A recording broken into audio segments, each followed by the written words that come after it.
At this time, there is no direct flight between Dublin Airport and Kempegowda International Airport in Bengaluru. Every ticket on this route involves at least one connecting hub. Picking the wrong one can easily add hours to your journey and cost you hundreds in unexpected fees. In this guide, we compare every viable option for the Dublin to Bangalore route in 2026 and breaking down the true cost of each ticket. You might wonder why two major tech hubs lack a direct link. The reality is that the 8,440-kilometer distance simply lacks the daily point-to-point passenger volume to profitably fill a wide-body jet on its own. To make this route work, airlines rely on connecting traffic. The Gulf carriers have built their entire business model around this, routing passengers through their Persian Gulf hubs before sending them on to southern India. Since you are guaranteed to stop, the specific hub you choose determines whether you pay in time, money, or visa paperwork. For most travelers, Etihad Airways is the dominant choice, capturing over half the traffic on this route because it is consistently the cheapest. They run a daily service out of Dublin, with one-way economy fares regularly dropping into the €228 to €280 bracket during the most affordable months. This chart shows where airlines make their margins. If you book the baseline economy value ticket on Etihad, you are limited to one 23-kilogram checked bag. You only get that second bag if you upgrade to the Economy Flex or Space fares. Qatar Airways is a strong alternative, offering up to 14 weekly flights to Dublin. For students, Qatar holds a massive advantage. Their student club program adds an extra 10 kilograms of baggage allowance on top of the standard limit. If you are looking at Emirates, you need to factor in reliability. Gulf airspace disruptions in 2026 have forced them to cut capacity on this route to 70%. Meaning short-notice cancellations remain a real risk. When Gulf carrier prices spike over €400 during the holidays, Ethiopian Airlines becomes the only viable fallback option to keep costs down. A low entry-level price is irrelevant if it doesn't include the baggage you need. The final cost of your trip is driven by your luggage requirements, not the initial quote. Your experience during that mandatory layover depends almost entirely on what passport you carry. This matrix compares the major transit points.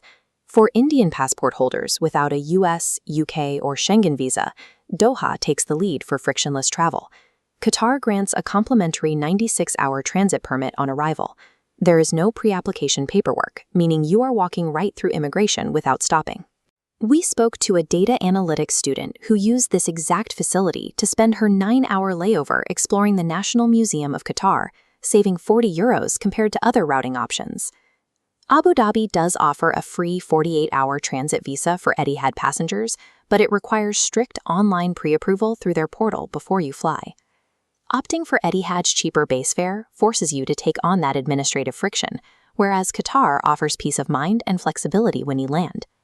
This chart maps average fare costs across the year. Target February and May for your outbound flight from Dublin, and look at October or March for the return leg from Bangalore. Data shows the optimal time to lock in those dates is exactly 6 weeks in advance. To calculate exactly what you will pay, use the true cost formula: base fare plus extra checked bags plus the Forex markup fee.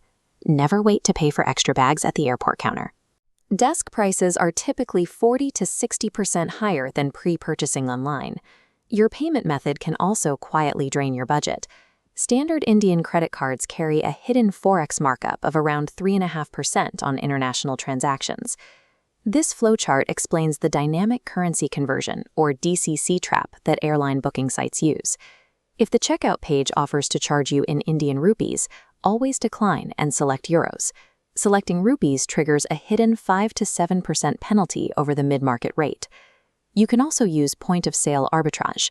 Booking on the airline's Irish regional website instead of the Indian portal typically secures structurally lower base fares, saving you another 20 to 40 euros.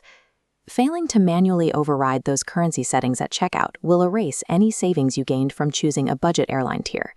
When you arrive in Bangalore, all international flights land at Terminal 2. As of April 2026, there is a strict compliance update. All foreign nationals must submit a mandatory digital e-arrival card within 72 hours before landing. Holding an OCI card with a foreign passport does not exempt you. You still have to fill it out. Only travelers holding an active Indian passport can bypass this step. Once you clear customs, the most efficient way into central Bengaluru is the Nama Metro Purple Line, taking about 40 minutes. The final verdict comes down to your priorities. Etihad via Abu Dhabi is the choice for optimizing your budget, while Qatar Airways stands out as the premium option for a frictionless transit. Smart travel on this route requires managing the entire ecosystem of airline and banking fees. To read more about these strategies and book your flight, visit myflightoffers.com today.